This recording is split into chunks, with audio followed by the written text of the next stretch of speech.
¿Existió históricamente la figura de Jesús de Nazaret? Es hora de que comience nuestro viaje. En toda la historia de la humanidad existieron líderes que destacaron por sus ideales, su forma de conducir a las masas, y que en muchos de sus casos no fueron entendidos en su forma de actuar porque se encontraron con gente que no estaba de acuerdo con los cambios o transformaciones de la época.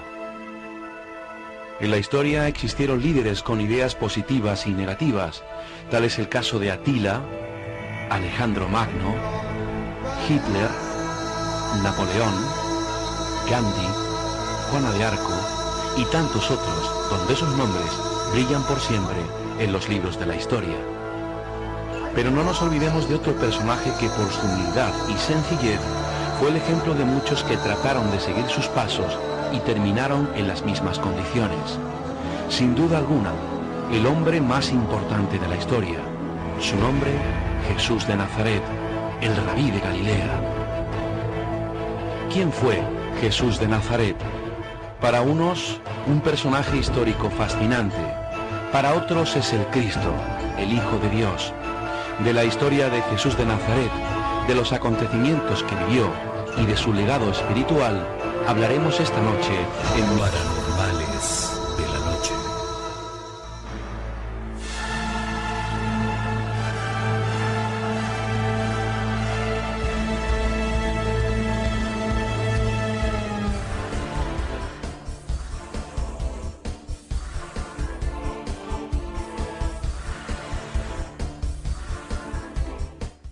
Bien, escuchamos una nota introductoria acerca del tema de esta noche.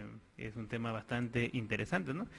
Para debatir este tema tenemos esta noche a dos invitados, ¿no?, que ya hemos anunciado durante toda la semana y a quienes le agradezco personalmente haber llegado hasta aquí esta noche, ¿no?, a explicar, ¿no?, de una manera objetiva, ¿no?, tratar de analizar ese tema interesante, ¿no? Tenemos por un lado en la postura, digamos, de la defensa de la historicidad de Jesús a Neo Norville Montenegro Morales. Él es apologista cristiano, católico, autodidacta, ¿no? Ha venido aquí muy documentado, veo aquí con varios libros interesantes para poder explicar. Y por otro lado tenemos a Iván Antezana Quirós, ¿no?, que es un investigador independiente, ¿no?, y además actualmente es director de la Sociedad Secular y Humanista del Perú. Además da una serie de conferencias acerca del tema de la historicidad de Jesús, del cual él tiene una apreciación bastante particular, ¿no? Sin más referentes, sin más preludios, vamos a iniciar, y aquí se han puesto de acuerdo nuestros invitados para iniciar con la parte expositiva, que empieza con Iván Antezana, a quien le damos la pauta para iniciar esta exposición de 5 minutos para exponer el tema de la historicidad o la falta de evidencia de la historia de Jesús. Iván, muy buenas noches. Buenas noches. Ya. Buenas noches. Bueno, este tema de Jesús de Nazaret es, como quien dice, un caso de cuaderno para entender muchos aspectos de la metodología de la historia, ¿no? Es efectivamente un personaje en el cual se basa, en cuyo nombre, ¿no?, en cuyo nombre mítico se basa una religión que tiene miles de millones de seguidores en el mundo actualmente. Entonces, hay un aspecto de fe involucrado en esta discusión y eso distorsiona mucho las cosas, ¿no? Lo que los oyentes deben entender en un primer momento es que, de arranque, es que estamos en este momento discutiendo unas hipótesis históricas contrapuestas. Esta discusión no tiene absolutamente nada que ver con la fe.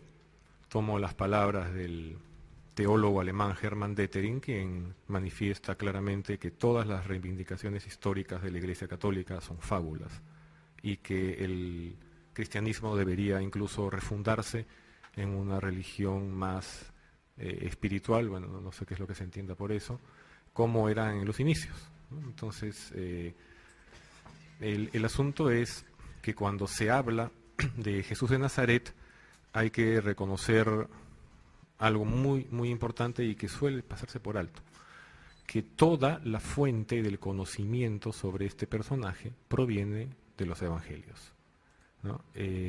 a nadie en el colegio, a nadie en los cursos de catequismo católico le enseñan los manuscritos, le hablan de Flavio Josefo, ni de nada, de nada. A todo el mundo, ¿no?, le lavan el cerebro con lo que está en los evangelios canónicos. Entonces, en verdad, mucha, digamos, la cultura occidental ha crecido, ¿no?, con esta clase de adoctrinamiento, paporreteo constante desde la infancia, de modo que cuando muchos llegan a la adultez, dan este hecho ¿no?, lo dan por cierto, ¿no? Y ese es, digamos, otro de los problemas que distorsiona la comprensión de la problemática.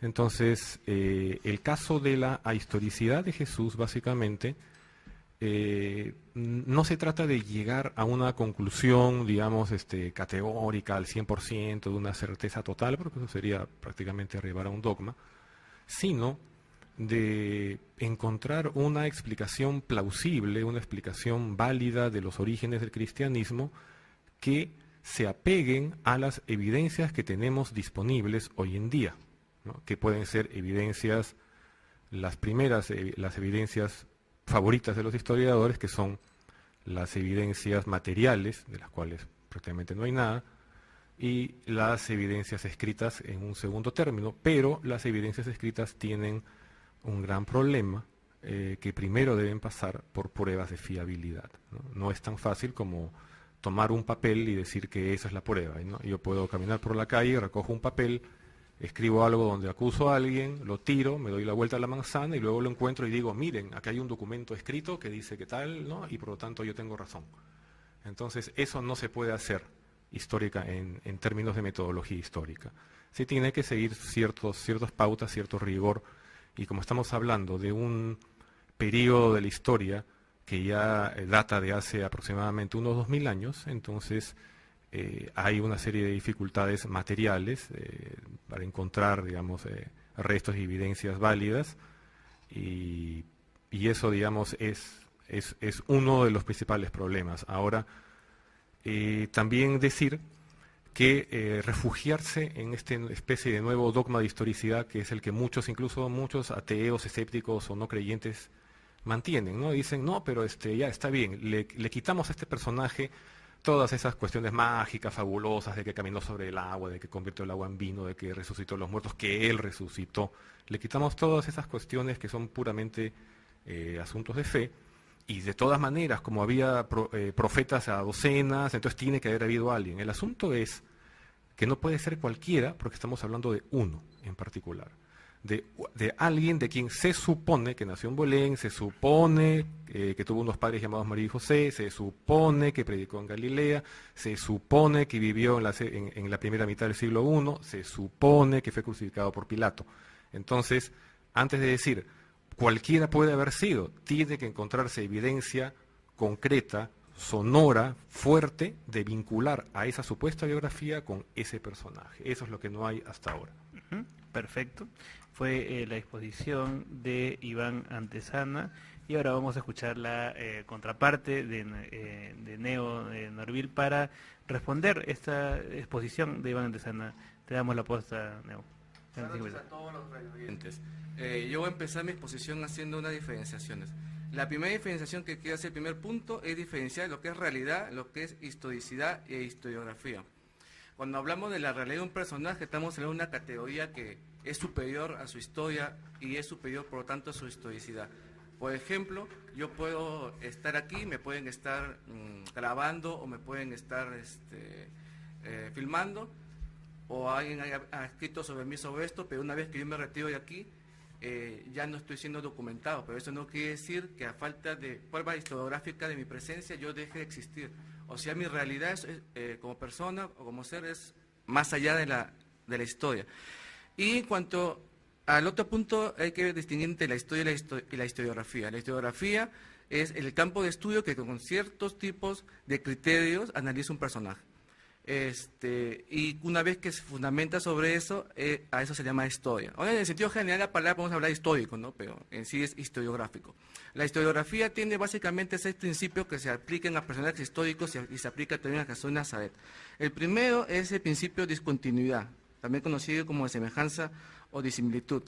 En este principio lo que te dice es de que hay una ruptura entre lo que el personaje predica, en este caso sería Jesús, y su contexto histórico, porque está añadiendo algo nuevo o está yendo en contra de lo que había en ese momento. Ejemplo de cuando Jesús llama al padre Abba. Nadie decía Abba en esa época, le llamaban Abi como padre, y no en ese término. Otro criterio es el de contradicción. O sea, cuando hay algo dentro del texto o de lo que él está hablando que como que lo deja mal parado o como que es difícil de asumir. Por ejemplo, el bautismo de Jesús. Podrían asumirse que él no está tan santo como dice, tiene que bautizarse. Cuando él dice, no conozco el día ni la hora del juicio, pero si se supone que debe conocerlo, entonces ¿por qué ahora se está disminuyendo? Cuando muere crucificado, porque la crucifixión es una cuestión que tiene que ver con criminales. También en el caso... bueno, paso a otro criterio. Está el criterio también de coherencia o consistencia, que significa que varias cosas que están en varios de los criterios previos se dan al mismo tiempo. Eso se da, por ejemplo, en que Jesús es una persona orante y que su prédica buscaba la cercanía de Dios con el hombre. Está el criterio también de atestación múltiple, que lo voy a mencionar después, y el criterio de plausibilidad histórica. En el criterio de plausibilidad histórica, lo que tenemos aquí es básicamente enseñanzas que sí están con el contexto histórico, como el amor al prójimo que se encuentra en el libro de Levíticos, que él no escribió nada, como todos los rabinos del siglo I, como Ben Zakkai, como Gilel, como Shammai y muchos otros. Entonces, todos estos criterios se cumplen en Jesús de Nazaret con diversos tipos de ejemplos. Uno más para terminar, en la necesidad histórica, o sea que algo depende del personaje para desarrollarse. En este caso es la misma iglesia, el mismo cristianismo. Su explicación más plausible es con Jesús que sin él. Si aplicamos la navaja de Ockham, disminuimos entes cuando aceptamos la historicidad de Jesús que cuando no la aceptamos. Dentro del criterio de atestación múltiple, tenemos las fuentes paganas, judías y cristianas. No solamente son las fuentes cristianas. Dentro de las fuentes paganas se menciona a Plinio el Joven, pero es posterior a Suetonio, que habla de un Cresto, y Cresto significa excelente, bueno, perfecto, por lo tanto puede ser aplicado a Jesús, porque los padres de la iglesia aplican ese término a Jesús, como Tertuliano, San Justino y otros más. Incluso en la misma Biblia, teniendo tiempo también de leerlo, en 1 Pedro 2:3 menciona a Jesús como bueno y usa la palabra Crestos, pero el principal es Tácito, donde sí menciona a Jesús crucificado en tiempo de Poncio Pilatos, y según la plausibilidad de la crítica textual esa cita es cierta. En cuanto a las fuentes judías, pues obviamente es Josefo con su testimonio flaviano en las Antigüedades Judías, el 18.3.3, y la mención de Santiago como hermano de Jesús en el 29.1. Y los dos, según la crítica textual, se les reconoce como auténticos, el uno y el segundo, el testimonio flaviano en su versión corta, que también se encuentra en la versión eslava, en la versión árabe y relativamente también en la versión siríaca. Y en cuanto a los textos cristianos, todos los textos cristianos son fuente. Acá la cuestión para la atestación múltiple, basta que haya la mención, detalles más, detalles menos. El conjunto de las menciones de las fuentes judías, las fuentes paganas y las fuentes cristianas, que son varias fuentes, los evangelios, las cartas de Pablo, o sea, los 27 libros del Nuevo Testamento, más los libros patrísticos, San Ignacio de Antioquía, Papiras de Hierápolis. También tienes a la carta de San Clemente, que es del año 95, San Policarpo del 108, San Ignacio que mencioné del 107, Papías del 120. Entonces todo esto cuenta, y aparte los escritos cristianos como el Papío Ergenton II, el Oxerrinco 840, y un último ejemplo, podría ser incluso hasta los evangelios gnósticos, como el de Tomás o Pedro. Perfecto, muchas gracias, se cumplió el tiempo. Vamos a ir a una breve pausa comercial y luego venimos con la contrarrespuesta aquí de Iván, empezando en este interesante debate sobre la historicidad de Jesús. Volvemos luego de la pausa aquí en Paranormales de la Noche.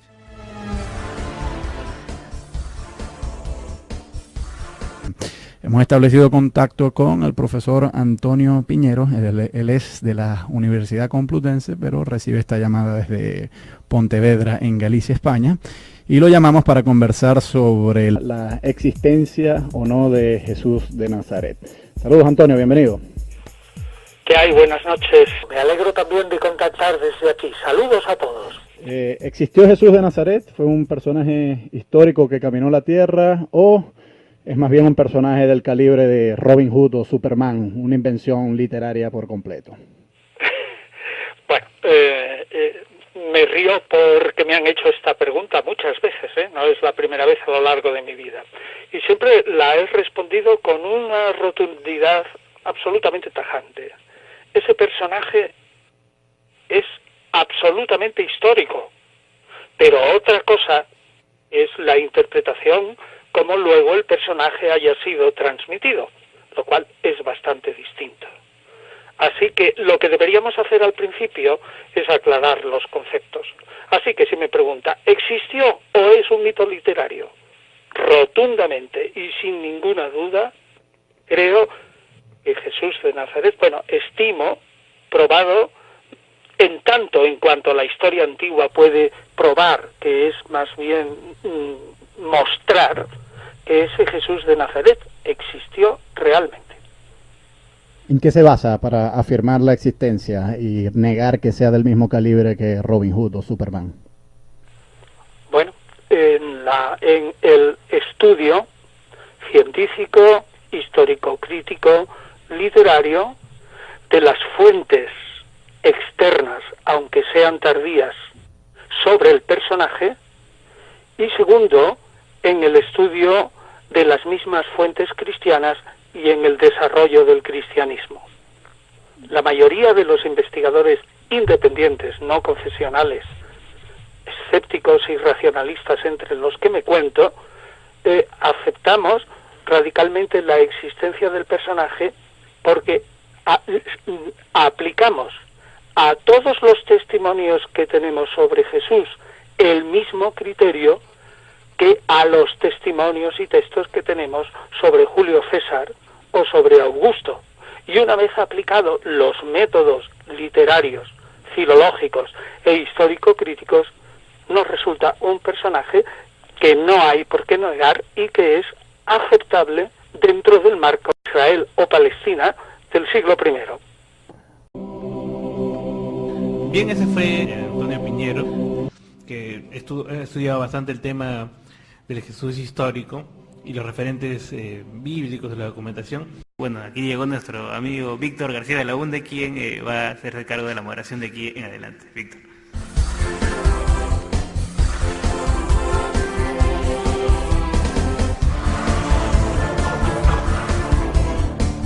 Gracias, Andy.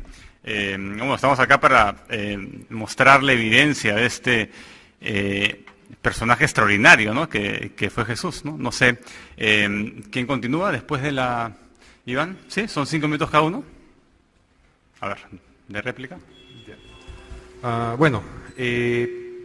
Lo primero sería establecer que la evidencia documentaria de la existencia de este personaje realmente configura lo que en la metodología histórica se llama un argumento del silencio, ¿no? Historiadores que incluso desesperadamente tratan de abogar por la existencia de este personaje reconocen que durante todo el siglo I no existe una sola página de los aproximadamente 200 libros que se encuentran disponibles en manuscrito hasta el día de hoy de historiadores, filósofos, pensadores, escritores, autores, griegos, latinos, judíos. No existe una sola palabra ni una sola mención a Jesús de Nazaret. Lo que se encuentra, lo que se arguye normalmente son las famosas menciones de los historiadores romanos, de Plinio el Joven, de Suetonio y de Tácito, que en primer lugar escriben alrededor del año 120, un poco antes. Eso en primer lugar. Y en segundo lugar, existen muchas razones para dudar de la fiabilidad de esos documentos. Por ejemplo, el famoso manuscrito de Tácito que reproduce todo el discurso cristiano estándar, lo hace incluso adjudicándole un papel en la historia del cristianismo a Nerón, y eso es francamente para carcajearse, ¿no? O sea, pensar que en el año 64 en Roma había un grupo reconocible de cristianos es realmente un delirio, ¿no? Hay un historiador cristiano llamado Rodney Stark, quien a partir del registro arqueológico hizo un estudio bastante fino sobre la presencia del cristianismo en el Imperio Romano, y durante el siglo I su estimación fue que no pasaba de ser la población cristiana el 0,1% del Imperio Romano, o sea, prácticamente nada. y pensar que en ese contexto, más antes, hacia mitad del siglo, estuvieran en Roma y fueran visibles y hasta el emperador tuviera que echarles la culpa de algo, eso francamente es un delirio. A ese delirio contribuyó un infame pseudohistoriador cristiano, para variar, llamado Sulpicio Severo, quien en el siglo V se inventó pues esa imagen de que Nerón tocaba la lira y cantaba mientras Roma se incendiaba. Y esas tonterías han seguido pues hasta el día de hoy. Hay gente que cree eso todavía, ¿no? Entonces esas cosas están completamente refutadas hace tiempo. El testimonio flaviano que también ha mencionado Norville ya está refutado hace mucho tiempo, ¿no? El testimonium muy probablemente fue falsificado por la mano del propio Eusebio de Cesarea, quien es el primero, qué casualidad, en mencionarlo. Eusebio fue también, por si acaso, quien le dijo al príncipe Abgar de Edesa, que había encontrado una carta escrita de puño y letra por Jesús de Nazaret, en la cual lo felicitaba al propio Abgar por haberse convertido al cristianismo 300 años antes, porque bueno, él era Dios y era omnisciente, ¿no? Entonces ese es Eusebio de Cesarea, el reputado padre de la historia de la Iglesia según el catolicismo. Y la versión siríaca del testimonio flaviano que ha mencionado Norville, debería actualizarse un poco mi interlocutor, porque hace aproximadamente unos 6 o 7 años se descubrió que la versión siríaca proviene de una traducción al siríaco de las obras de Eusebio.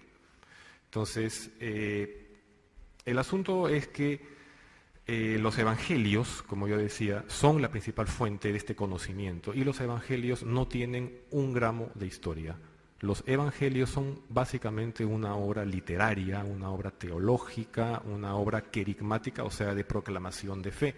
Básicamente el 70 y tantos, 80% quizás de los evangelios canónicos son reescritura de la Septuaginta, que era la Biblia griega, la Biblia traducida en el año aproximadamente en el 200 antes de nuestra era en Alejandría por unos 70 y tantos sabios judíos que buscaban que la comunidad judía de Alejandría, que no hablaba hebreo, sino griego, pudiera tener acceso a sus libros sagrados. Cuando Jesús cita en los evangelios canónicos a los profetas, lo hace mal porque básicamente esas palabras son la copia de las palabras de la Septuaginta. Obviamente un rabino judío no iba a hablar en griego a sus interlocutores. Y aparte de eso tenemos otras fuentes que voy a mencionar en la siguiente ronda. Gracias, Iván. No sé, Norville, si quieres contestar a una de las interrogantes que plantea Iván en 5 minutos. Voy a desarrollar mi caso y algunas respuestas. ¿Listo? Sí, 5 minutos. Ok, yo quería que Iván responda, si desea en su tiempo, si los criterios históricos que he mencionado son verdaderos o son falsos. 1. 2, quiero que responda en su tiempo si estos criterios se aplican o no se aplican a Jesús de Nazaret. Y 3, quiero que me conteste si estos criterios son abordados como el criterio mayormente plausible de la comunidad histórica en el mundo. Y después de eso yo voy a desarrollar algunas cosas más. El silencio relativo, en cuanto a fuentes paganas, se sabe muy bien de que el contexto judío, visto como secta, como un Dios incomprensible, como personas supersticiosas, el contexto que los cristianos se ve como una secta del judaísmo y se le incluía adentro, el contexto que Jesús de Nazaret solamente era conocido en Galilea y en su contexto histórico, y que no tuvo muchos seguidores en un comienzo, y que fueron sus seguidores más bien que lo hicieron conocido en Roma y en todo el Imperio Romano, habla de un periodo de varias décadas en los cuales obviamente no se le conoce, y obviamente los grandes historiadores romanos no hablan de él hasta unas décadas después. Baerman, por ejemplo, en su libro Si Jesús existió, menciona una cosa muy interesante que se estudia también en general, que los evangelios, que según la versión más plausible, que coincide con la versión tradicional católica, que el evangelio de Juan es del 90 al 96, que Lucas y Mateo son de aproximadamente el 70, y Marcos anterior al 70, incluso algunos lo ponen hasta el 50 o 40, si tomamos como base también algunos puntos que voy a decir. Uno de ellos es de que para que los evangelios demuestren de que hay algunas referencias escritas previas, algunos llaman el documento Q, o le llaman el P Marcos, o el P Lucas, o el P Mateo, porque no todo Marcos está en Lucas ni en Mateo, porque estos tienen fuentes propias. Entonces estas fuentes anteriores tienen que ser décadas antes del 70. Y estas fuentes anteriores escritas necesitan o devienen de tradiciones orales. Entonces estas tradiciones orales tienen que ser previas a estas fuentes primeras. Por lo tanto tenemos que retroceder una década más. O sea, del 70 retrocedemos al 50 con las primeras fuentes escritas, y del 50 podemos retroceder hasta el 30 con las tradiciones orales. Y eso es lo que Maherman desarrolla también en su libro, y es muy conocido. Y esto se fundamenta porque hay textos en arameo, sobre todo en Marcos y en Juan, en los evangelios, y porque hay frases que solo se pueden entender en arameo cuando se traduce al griego koiné, y hay frases en griego koiné que no se pueden entender en arameo. Entonces demuestra esto la dependencia del arameo inicial. En cuanto a Eusebio de Cesarea, hay un trabajo aquí en Olso que ha sido rebatido por grandes especialistas en este campo. Voy a mencionar solamente a J. Carleton Paget y Alice Welley, en el cual lo que Ken Olson manifiesta sobre la utilización apologética es totalmente fuera de contexto. Y en cuanto a Josefo, todo el testimonio flaviano en su versión corta está todas las palabras en las obras de Josefo en general, menos Cristiano, que es una cuestión de contexto. Por lo tanto, la falsificación por Eusebio de Cesarea es falsa, y si él atribuyó una carta falsa, problema suyo, pero el testimonio no es falso, y tampoco hay prueba de que Eusebio lo haya falsificado. En cuanto a que la Septuaginta se usa en el Nuevo Testamento, es conocido: de 350 citas del Nuevo Testamento, 300 son de la Septuaginta, y de 33 citas de Jesús del Antiguo Testamento, 30 son de la Septuaginta. No es una copia, es un uso, y porque es la versión que usaban los cristianos en esa época. El 95% de la comunidad histórica y crítica textual reconoce la existencia de Jesús de Nazaret. Y no quiero cometer la falacia albedecundia, estoy haciendo una cuestión que los criterios que estoy mencionando generan el consenso. No es el consenso que genera criterios, porque ahí sí hay falacia. Son los criterios, y estos son los criterios que se utiliza como todo campo, o si hablamos de historia como ciencia social, estos son los criterios que se utilizan. En cuanto a la versión siríaca, bueno, hay versiones que sí lo hacen dependiente de Eusebio de Cesarea, y otras que no, porque en Eusebio de Cesarea, en la versión larga, dice: Él es el Cristo, pero en la versión siríaca dice: lo llaman Cristo. Entonces, ahí más bien podría verse como un supuesto copista posterior a Eusebio pone eso, pero la versión siríaca omite esa versión. Pero aún así en la versión corta tampoco estaría, ¿no? ¿Acabó? Bueno, perfecto. Mencionaría como algunos referencias sobre Jesús de Nazaret a Robert Barboros, a Bullman, a Will Dudan, a Antonio Piñero, conocido por acá, a Mario Sabán, también a mismo Maherman. Y en cuanto a la cuestión de la historicidad del Nuevo Testamento, a Colin Herner, a John A. Robinson, a William Alvin, a F.F. Bruce, a Bruce M. Metzger, a Michael Grant, a Sherwin White, William Ramsey, Colin Hemmer, William Clark Key, bueno, y muchos otros más. Solamente estoy mencionando una lista que he apuntado, y tengo listas de cada uno de los puntos que he mencionado. Y en cuanto a la historicidad del Nuevo Testamento, esto se ve por su evidencia interna, su evidencia externa, y también por las pruebas bibliográficas. Las internas son que lo que habla en su interior, los hechos se dan, y los exteriores son los personajes históricos, y las pruebas bibliográficas son la gran cantidad de textos que hay sobre eso. Muy bien, gracias, Norville. No sé, Iván, si quieres responder a unas precisiones, sobre todo este abrumador aparente consenso que hay del 95% de la comunidad cristiana en torno a la historia de Jesús. Sí, eso es lo más fácil de refutar. Hay que considerar algo, los criterios que mencionaba Norville existen dentro de la historia, pero el detalle no es que existan y mencionarlos, hay que usarlos bien, ¿no? Por ejemplo, cuando Norville menciona que alguien puede tener una existencia más allá de la historia, entonces mi interlocutor debería decidir si está dentro de la historia o fuera de la historia. Si está fuera de la historia, está en la pseudohistoria y está en el club de von Däniken o de Georgios Oukalos, ¿no? No se trata de hacer conjeturas, se trata de sustentar explicaciones. Eso es diferente de fumarse algo y decir, no, esto debería ser y esto es necesario. Esas son solamente palabras. El testimonium, ¿no? Tiene una serie de problemas. Creo que me podría pasar demasiado tiempo, un par de horas creo hablando del testimonio, así que no voy a perder mi tiempo en este momento. El primero en mencionarlo y en descubrirlo es Eusebio de Cesarea, ¿no? Y la famosa versión corta, que algunos dicen que proviene de la versión de Agapio del siglo IX, es, como mencioné antes, proviene de una traducción al siríaco de las obras de Eusebio. O sea, no hay múltiples fuentes del Testimonium, nunca las ha habido, es solamente una fuente. Bueno, el consenso que mencionaba, hay que recordarle a Norville que no es el argumento ad verecundiam, es el argumento ad populum, ¿no? La mayoría manda. Y lamentablemente para él la verdad histórica no es asunto de encuestas, ¿no? La casi totalidad de estudiosos de la Biblia provienen del cristianismo, ¿no? Estamos hablando de que los propios cristianos dicen que Jesús existió, caramba, que gran novedad, ¿no? O sea, lo curioso sería que dijeran lo contrario, ¿no? O sea, ese consenso es un consenso completamente dudoso, un consenso que realmente está en revisión hace mucho tiempo y solamente se sostiene por actos de fe y por dogmatismo. Esa afirmación de que para los judíos el cristianismo era incomprensible es otro delirio. El cristianismo proviene de dos grandes fuentes, que son la cultura helenista, ¿no? Instaurada pues por la gran conquista de Alejandro, 300, 400 años antes, y la otra fuente es la cultura judía, que nunca ha sido de un monoteísmo monolítico, unido, como algunos creen leerlo en la Biblia. No es así. Realmente la gran mayoría del pueblo judío tenía tendencias al politeísmo, y eso es lo que se ve incluso en el libro de Jueces.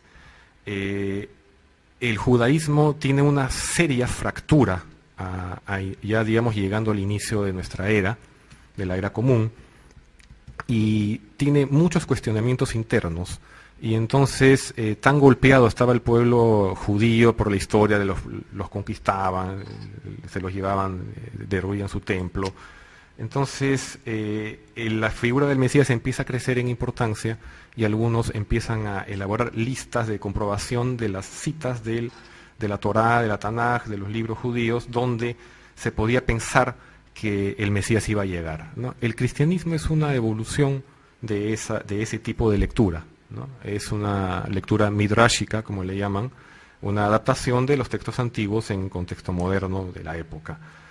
Los fechados de los evangelios, bueno, puede especular, conjeturar y delirar todo lo que quiera mi interlocutor, pero no va a encontrarse hasta el día de hoy ningún manuscrito que sea anterior al año 130. Las pruebas que tenemos ahora son de, digamos, mediados del siglo II, no son de antes. Esa es la evidencia que hay ahora, ¿no? Decir, no, pero debió haber otro, y debió haber eso, bueno, háganle coro a aliens a Giorgio Tsoukalos. Eso es conjetura pura, eso es estar en la mesa de los infantes. Las evidencias no respaldan esas conjeturas. La dependencia del arameo, eso se da creo que en 2 o 3 pasajes de Marcos que sabía algo de arameo, y no es dependiente el Nuevo Testamento del arameo. Eso, por ejemplo, evangelios como el de Juan lo dejan muy claro en esta diatriba con Nicodemo, cuando Jesús le dice tienes que volver a nacer, y Nicodemo le dice ¿cómo voy a meterme en el vientre de mi madre? Eso se entiende en griego porque la palabra de volver a nacer en griego significa volver a nacer físicamente o espiritualmente, que es nacer desde lo alto, a lo que se refería a Jesús. Ese juego de palabras, por ejemplo, sería absolutamente imposible en arameo porque las palabras son diferentes, ¿no? Esa es una... y bueno, ya el resto de la dependencia épica ya lo desarrollaré en el último turno. Sí, gracias Iván. Hay un comentario acá en el chat de Diego Alejandro Vargas. Él pregunta a los ponentes por qué coincidentemente muchos dioses han nacido el 25 de diciembre. Ahora le vendría ¿hay una pausa? ¿Sí? ¿Una pausa antes del turno a Norville?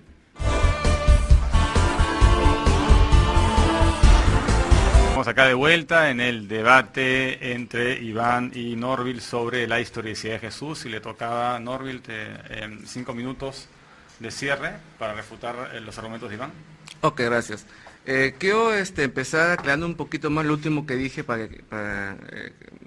que quede bien claro, ¿no? Cuando yo hablo de evidencia interna, se refieren a sucesos que pueden ser verdades que pueden ser negativas para las personas que se dicen así ahí, pero como son negativas, lo normal sería ocultarlas, no tanto mostrarlas. Dentro de ellas está la negación de Pedro, la traición de Judas, la petición de los primeros puestos, todo este tipo de Santiago y Juan, todo este tipo de cosas hace quedar mal a las personas. No sería lo lógico de la idea de aumentar las cosas. Por eso, la sinceridad de esto es prueba de historicidad de estos textos. La evidencia externa, bueno, son los contextos históricos que se pueden probar, como Caifás, que tiene su osario, como Poncio Pilatos, que tiene su inscripción, y también la misma ciudad de Nazaret, que algunos dicen que no existe, pero tengo entendido que la mayoría de la investigación arqueológica sobre eso más bien lo sustenta. Voy a mencionar al arqueólogo Raymond E. Brown y John P. Meyer, que dicen que Nazaret existió y que hay los restos de una aldea pequeña con guijarros y bases de las casas simples, refrendado por Stephen Fan, que es el director del Departamento de Estudios Bíblicos e Historia de la Universidad de Holyland. Y en cuanto a la prueba bibliográfica, están en los grandes códices como el Vaticano, el Sinaítico, o los precódices que pueden juntarse del papiro 64 de Mateo con el 67 y del 4 aproximadamente, de los más de 118 papiros en griego que son los más antiguos, y de los textos cristianos patrísticos que ya mencioné. Ahora, algunos que he mencionado. En cuanto a la historia y la realidad, yo he hecho la separación, que la realidad es una cosa más, una categoría más amplia. Un ejemplo, el mismo Karl Barman dice así: no hay registro histórico del 99% de los judíos del siglo I. Por lo tanto, si no hay registro histórico de este 99% de la población, ¿quiere decir que no existen? Entonces, ahí está la diferencia entre la categoría de realidad y de historia. Y yo estoy también tomando el tema históricamente y estoy sacando la categoría teológica. No estoy mencionando para la teología, la mencioné en mi conclusión en todo caso, pero no en el desarrollo del tema. Una cosa es abordarle con los métodos y los criterios historiográficos que he mencionado. En cuanto a, bueno, por si acaso yo no fumo, los historiadores que he mencionado, muchos no son cristianos, ese 95% a 99% que he mencionado, hay ateos, hay agnósticos, hay budistas, hay musulmanes, hay judíos. El mismo Antonio Piñero, el mismo Baerman son agnósticos, y otros más, ¿no? Entonces, la pluralidad creo que es bastante interesante. Un punto que quiero mencionar de la historicidad de Jesús es que hasta sus mismos enemigos, tanto los paganos como los judíos, que en su contexto histórico criticaban lo que los apologistas cristianos defendían, nunca dijeron que Jesús no existía. Yo tengo acá la versión completa del Logos Aletes de Celso, donde prácticamente le dice su vida a Jesús hasta que su mamá le puso los cachos a José, pero jamás dice que no existió, y esto es del siglo II. Orígenes lo refuta el siglo siguiente. Trifón en el siglo II, que es un judío, también critica el cristianismo, pero nunca dice que Jesús no existió, y con San Justino le refuta. Entonces, si los mayores enemigos del momento no se le ocurrieron refutar la historicidad, esa también es prueba de la historicidad. No solo lo que están a favor decían que existía, lo que están en contra decían que existía. Y hay testimonio de eso en la enciclopedia judía, británica, la enciclopedia de Historia Universal como la Salva, la enciclopedia americana. O sea, los registros están ahí y de paso también con el mismo argumento que refuta la supuesta frase del Verecundian, también se refuta la supuesta frase del populum, ¿no? Una populum condicionado al Verecundian, ¿no? O sea, de que los criterios que estoy mencionando son los que hacen el consenso, no al revés, ¿no? Por tanto, no hay ninguna de esas falacias. Y en cuanto a la... Un minuto. Y una cosa que yo siempre lo veo a Iván es que habla mucho de una cuestión muy subjetiva, ¿no? Entonces, hacia la cuestión de los cristianos, que sacamos las cosas por nuestra fe, y acá estoy planteando una cosa que es muy normal de un católico y cualquier persona creyente que tiene su lado racional, que es plantear este lado. Yo me plantearía si más bien no hay una cuestión subjetiva de los cristianegacionistas que tanto mencionan, la gente que tiene tanta diatriba, ¿no? Entonces yo creo que hay una cuestión subjetiva también en el cristianegacionismo, por un prejuicio un ideológico ateo racionalista, y que tal vez encubra también una cuestión psicológica, porque si dicen, yo creemos por fe, por todo, yo puedo decir ustedes por ideología o por una cuestión emocional, y a veces hasta visceral, por lo que veo en los chats del Facebook, hasta de la misma radio, yo puedo darme cuenta de esa actitud, ¿no? Entonces, si hay subjetividad de un lado, hay subjetividad del otro lado, pero yo refuto con argumentos los argumentos y no hago uso de subjetividad. Muy bien, muchas gracias. Ya hemos cerrado. Vamos a hablar un poco libremente. Hay un par de preguntas que yo tenía en mente. Una, tal vez para Norville. si no le preocupa la falta de evidencia que menciona Iván de todo este primer siglo, ¿no? De un personaje tan importante como Jesús, evidencia física que menciona que no existe. Y una pregunta para Iván sería ¿cómo él explica que haya tan poca crítica y haya este aparente consenso en que Jesús realmente existió? Porque después de todo, para un ateo no tendría por qué importarle, ¿no? El ateo va a negar la parte sobrenatural, pero no tendría por qué importarle si un personaje así existió. Uno puede tener una escuela pitagórica sin Pitágoras también, ¿no? Bueno, ¿empiezo? Sí. Bueno, mira, antes que nada me olvidaba la pregunta que hacía Diego desde Colombia y por el chat de los dioses que nacieron el 25 de diciembre. Eso realmente es un mal argumento en contra de la historicidad de Jesús. Ha habido muchos dioses solares y definitivamente el ropaje de Jesús de Nazaret es una traslación de todos los dioses mistéricos del Mediterráneo desde 3000 años antes. Eso nadie lo puede dudar. Pero que haya documentación fidedigna de que para todos esos dioses había una celebración de nacimiento del 25 de diciembre, eso ya es especular, eso ya es estar en zeitgeist, ¿ya? Eso es demasiado. Eso no es realmente serio, ¿no? El argumento de que Nazaret no existió, aparentemente era una ciudad que existía y posiblemente durante el siglo I fue un cementerio y después se volvió a ocupar. Pero decir, no, ¿saben qué? Si Nazaret no existió, no hubo Jesús en Nazaret, te gané, eso me parece también un argumento infantil. Eso yo no lo usaría para argumentar, ¿no? Ahora, el problema es, como decía, que esas evidencias no son tales. Pues.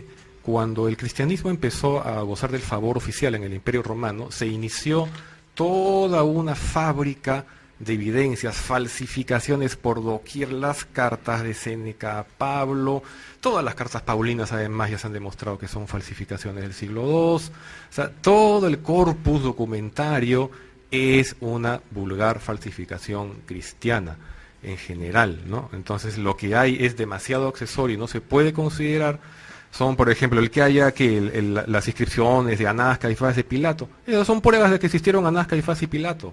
Si yo digo que existió una vicuña voladora rosada que volaba encima de Machu Picchu, Machu Picchu existe, por lo tanto mi vicuña voladora existe también. No, estoy demostrando que el entorno social e histórico era concreto, pero no estoy demostrando, por lo tanto, que el personaje que yo estoy diciendo que vivió ahí existió. No, esas no son sus evidencias. Eso es argumentar mal. No sé si tienes algún contrapunto. Claro, Bruce M. Metzger es el que desarrolla los 3 criterios que he mencionado para la historicidad de los escritos, de la evidencia interna, la evidencia externa y la prueba bibliográfica que ya mencioné en códices, papiros y escritos patrísticos cristianos posteriores. Es la conjunción de los criterios lo que genera la plausibilidad o la certeza, no uno separado. Así, si Iván me dice que porque dice Nazaret o dice Caifás, ¿es suficiente? No es suficiente, pues. Tiene que cumplirse todos, no uno. Y lo mismo pasa con la historicidad de la persona. Tiene que cumplirse todos, no uno. Y se cumplen todos se cumplen. Para responder también a las preguntas, bueno, lo único que coincido con Iván es de que Sergei es un mal documental. Yo también lo he visto. Y obviamente que casi ningún dios nació el 25 de diciembre, solamente es una atribución siglo IV a Jesús por la cuestión del solsticio aplicado a su persona, y el Mitra romano, que es posterior al cristianismo y posterior al Mitra persa. En cuanto a la supuesta falta de pruebas, las pruebas no solamente son arqueológicas, las pruebas también son literarias, y mencioné que bastantes. Las menciones en historia, por eso yo pido a todas las personas acá que se pongan a investigar que la historia, los criterios históricos y cómo se aplica, incluso cómo se aplica a Jesús de Nazaret, y ese es el por qué se acepta como personaje histórico. Y que solo un 5% a 1% son los cristiano-negacionistas. Yo quiero aprovechar para hacer una comparación. Cuando se habla de personas que niegan la teoría de la evolución en biología, se dicen, estos fanáticos, fundamentalistas, ¿cuántos son? Un 5%, un 1%, 95% está a favor de la teoría de la evolución. Pero qué raro que coincidentemente lo mismo pasa con el cristiano-negacionismo. 5%, 1% niega una cuestión en la ciencia histórica que Jesús sí existió. O es que acá también los extremos se tocan y un fundamentalismo religioso como actitud se manifiesta en un fundamentalismo ateo? Pero lo mismo pasa con la gente que cree en los ovnis, o sea, de la comunidad de los ufólogos, todos van a creer en los ovnis, y en Estados Unidos el 40% cree en los extraterrestres. Es una muy mala analogía porque no se puede comparar las ciencias naturales, que son sujetas de experimentación en laboratorio, que es lo que está confirmando la evolución por selección natural, la genética, no se puede comparar con la historia. La historia no podemos en un laboratorio reproducir los hechos. Lo que quería comentar al final es que hay muchos problemas históricos. El primer evangelio que se escribió, canónico, fue el de Marcos, ¿no? Y hay muchos problemas históricos que el evangelio de Marcos nos presenta. El secreto mesiánico, que Jesús quería tapar su identidad a toda costa. Estos hermanos de los hijos de Zebedeo, Santiago y Juan, que Jesús los renombra como hijos del trueno y querían sentarse a los lados de él. Este joven que cuando apresan a Jesús estaba medio desnudo y que no lo atrapan y que le arrancan la túnica y sale corriendo desnudo. El joven que aparece después en la tumba. El que Jesús sea carpintero. El que sus discípulos sean tan brutos, tan tontos que nunca lo entendían, ¿no? Todas esas implausibilidades históricas, esa tontería de que Pilatos le preguntó a los judíos, ¿a quién liberamos, chicos? No, mentira. Todo eso tiene una explicación muy sencilla. El Evangelio de Marcos es una de las tantas emulaciones homéricas de la antigüedad, ¿no? Odiseo era carpintero, Odiseo tenía una tripulación de tontos que no lo entendían. Odiseo no limpió el templo, pero sí mató a los pretendientes de Penélope con palabras en el griego que aparecen exactamente iguales. En ese episodio, cuando Odiseo llega a botar a los pretendientes de su casa, uno de ellos le dice salve, desconocido, y el único caso en que Marcos utiliza la palabra salve es en el episodio análogo, ¿no? Cuando ya lo están conduciendo al Gólgota y un soldado romano le dice salve, rey de los judíos, usa la misma palabra en griego. Los que escribían en griego tenían que educarse leyendo la Odisea y la Ilíada. Por esa razón, Marcos no solamente toma toda la Odisea y el arquetipo del héroe que sufre, Odiseo, es trasladado a Jesús, sino que además traslada estos problemas. Los dioscuros, Castor y Pólux, era una referencia constante en el helenismo, y los Boanerges, que eran los hijos del trueno, lo dice el mismo Evangelio de Marcos. El trueno es una atribución de Zeus, los dioscuros eran hijos de Zeus en la mitología griega, y aparecían a la izquierda y a la derecha de las divinidades, ¿no? Tenemos también el secreto mesiánico. ¿Por qué? Porque Odiseo mantiene su identidad en secreto durante todo y se revela solamente al final para matar a los pretendientes. Jesús también revela su identidad en el juicio. Y el orden en que los episodios se suceden y las palabras en griego que son usadas en uno y otro han sido profundamente documentados por Dennis MacDonald, no solamente en un libro sobre el Evangelio de Marcos, tiene 2 libros más sobre la emulación homérica en Hechos, en Lucas y en los Hechos de Santiago, que es un evangelio apócrifo. En otras palabras, los evangelios son literatura, ¿no? Supérenlo, maduren, es una historia bonita, pero nunca ocurrió. Iván, yo quería terminar con este interrogante ya para cerrar el debate y darle la posta a Andy. Uno puede interpretar y reinterpretar, uno puede recibir influencias de otras religiones, otras culturas de la época en escritos como la Biblia, y eso sí está puede estar abierto a interpretación, pero lo que tú planteas, Iván, es que no hay ningún texto original donde se menciona a Jesús en la época que vivió Jesús, ¿no? Así es. ¿Estás de acuerdo con esa afirmación, Norbert? Texto concreto no, y eso no es ningún problema para la historia. Y lo afirmo así seguramente con todo lo que he investigado y todo lo que leí. Claro, y reto cualquiera se lo para un historiador dogmático no es problema. Sí. No, si es un historiador dogmático sirve, ¿no? Pero ¿qué tipo de prueba estás dispuesto a presentar? Yo me baso en todo lo que mencioné en mi primera exposición. Bueno, ¿conclusión? Sí, unas conclusiones para cerrar. Ya, el lío. Bueno, solamente comentar que nuevamente insistir en algo.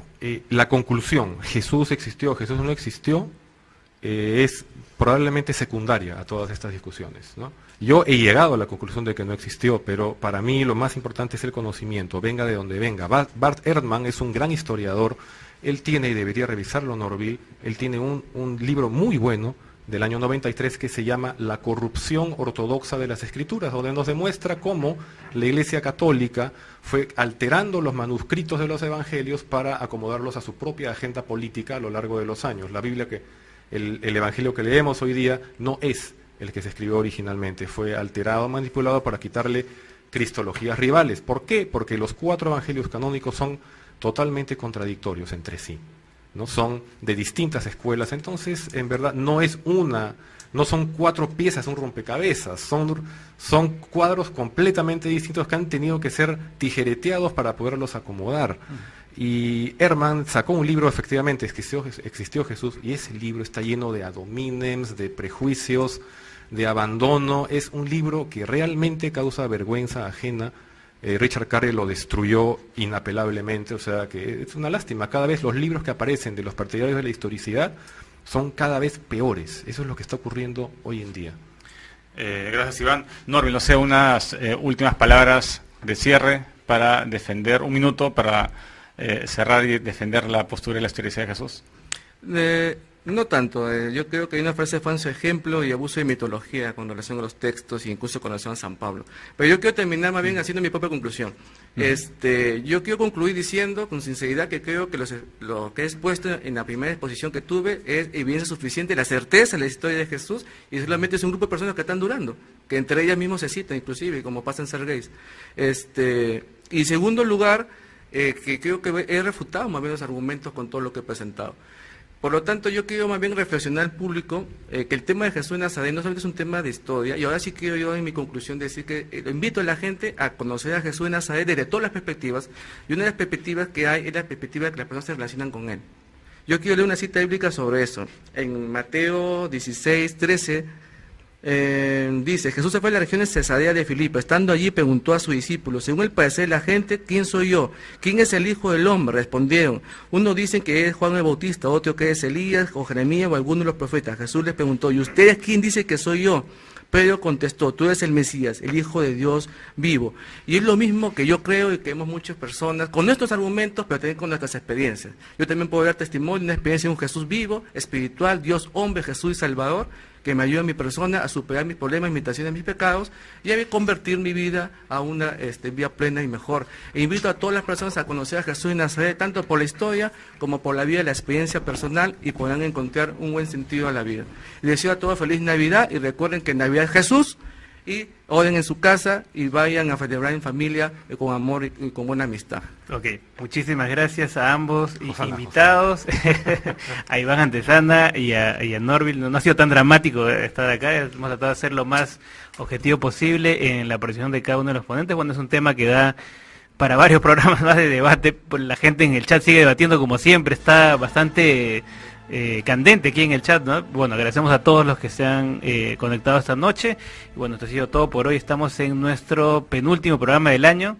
Ya para cerrar esta temporada de Paranormales, agradecemos a Víctor, que unas palabritas, Víctor. Sí, ya para Navidad estoy publicando un debate sobre Dios, a propósito del tema, con un sacerdote jesuita y el presidente de la Sociedad Secular y Humanista del Perú, 2 horas de un debate interesante sobre las posibles bases científicas de la existencia de Dios. Bien, muchas gracias, Víctor. Les recordamos que es la iniciativa de la Sociedad Secular también, La Manzana Prohibida, el programa que conduce Víctor García Belaunde, que tiene temas interesantísimos también y que va a relanzarse próximamente. También está calientito ese debate acerca de la existencia de Dios. Le agradecemos a los invitados, a Iván Antesana y a Neo Norville, y a Víctor García Belaunde, y a todos los que han venido esta noche aquí a acompañarnos en este debate interesante. Bueno, no queda tiempo para más. Nos despedimos hasta el próximo lunes a las 10 de la noche con nuestro último programa en Paranormales. Chau. ¿Existió históricamente la figura de Jesús de Nazaret? Es hora de que comience nuestro viaje. En toda la historia de la humanidad existieron líderes que destacaron por sus ideales, su forma de conducir a las masas, y que en muchos de sus casos no fueron entendidos en su forma de actuar porque se encontraron con gente que no estaba de acuerdo con los cambios o transformaciones de la época. En la historia existieron líderes con ideas positivas y negativas, tal es el caso de Atila, Alejandro Magno, Hitler Napoleón, Gandhi, Juana de Arco y tantos otros, donde esos nombres brillan por siempre en los libros de la historia. Pero no nos olvidemos de otro personaje que por su humildad y sencillez fue el ejemplo de muchos que trataron de seguir sus pasos y terminaron en las mismas condiciones. Sin duda alguna, el hombre más importante de la historia. Su nombre, Jesús de Nazaret, el rabí de Galilea. ¿Quién fue Jesús de Nazaret? Para unos, un personaje histórico fascinante. Para otros es el Cristo, el Hijo de Dios. De la historia de Jesús de Nazaret, de los acontecimientos que vivió y de su legado espiritual, hablaremos esta noche en Paranormales de la noche.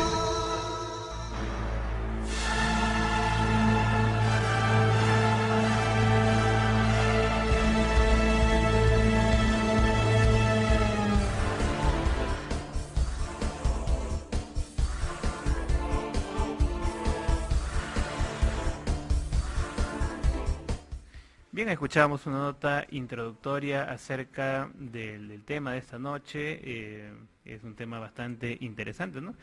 Para debatir este tema tenemos esta noche a dos invitados, ¿no?, que ya hemos anunciado durante toda la semana y a quienes le agradezco personalmente haber llegado hasta aquí esta noche, ¿no?, a explicar, ¿no?, de una manera objetiva, ¿no?, tratar de analizar ese tema interesante, ¿no? Tenemos por un lado en la postura, digamos, de la defensa de la historicidad de Jesús a Neo Norville Montenegro Morales. Él es apologista cristiano, católico, autodidacta, ¿no? Ha venido aquí muy documentado, veo aquí con varios libros interesantes para poder explicar. Y por otro lado tenemos a Iván Antezana Quirós, ¿no?, que es un investigador independiente, ¿no? Cerebro con lo que está en los evangelios canónicos. Entonces, en verdad, mucha, digamos, la cultura occidental ha crecido, ¿no?, con esta clase de adoctrinamiento, paporreteo constante desde la infancia, de modo que cuando muchos llegan a la adultez, dan este hecho ¿no?, lo dan por cierto, ¿no? Y ese es, digamos, otro de los problemas que distorsiona la comprensión de la problemática. Entonces, el caso de la ahistoricidad de Jesús, básicamente, no se trata de llegar a una conclusión, digamos, categórica al 100%, de una certeza total, porque eso sería prácticamente arribar a un dogma, sino de encontrar una explicación plausible, una explicación válida de los orígenes del cristianismo que se apeguen a las evidencias que tenemos disponibles hoy en día, ¿no?, que pueden ser evidencias, las primeras, las evidencias favoritas de los historiadores, que son las evidencias materiales, de las cuales prácticamente no hay nada, y las evidencias escritas en un segundo término, pero las evidencias escritas tienen un gran problema. Y además actualmente es director de la Sociedad Secular y Humanista del Perú. Además ha dado una serie de conferencias acerca del tema de la historicidad de Jesús, del cual él tiene una apreciación bastante particular, ¿no? Sin más referentes, sin más preludios, vamos a iniciar, y aquí se han puesto de acuerdo nuestros invitados para iniciar con la parte expositiva, que empieza con Iván Antezana, a quien le damos la pauta para iniciar esta exposición de 5 minutos para exponer el tema de la historicidad o la falta de evidencia de la historia de Jesús. Iván, muy buenas noches. Buenas noches. Ya. Buenas noches. Bueno, este tema de Jesús de Nazaret es, como quien dice, un caso de cuaderno para entender muchos aspectos de la metodología de la historia, ¿no? Es efectivamente un personaje en el cual se basa, en cuyo nombre, ¿no?, en cuyo nombre mítico se basa una religión que tiene miles de millones de seguidores en el mundo actualmente. Entonces, hay un aspecto de fe involucrado en esta discusión y eso distorsiona mucho las cosas, ¿no? Lo que los oyentes deben entender en un primer momento es que de arranque es que estamos en este momento discutiendo unas hipótesis históricas contrapuestas. Esta discusión no tiene absolutamente nada que ver con la fe.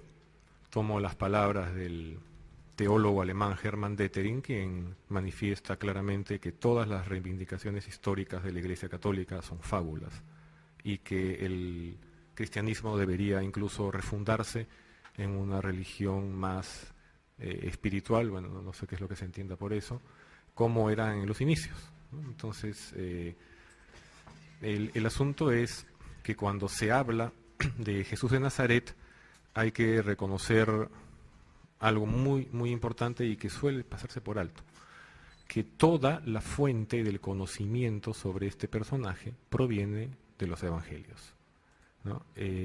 A nadie en el colegio, a nadie en los cursos de catequismo católico le enseñan los manuscritos, le hablan de Flavio Josefo, ni de nada, de nada. A todo el mundo, ¿no?, le lavan el cerebro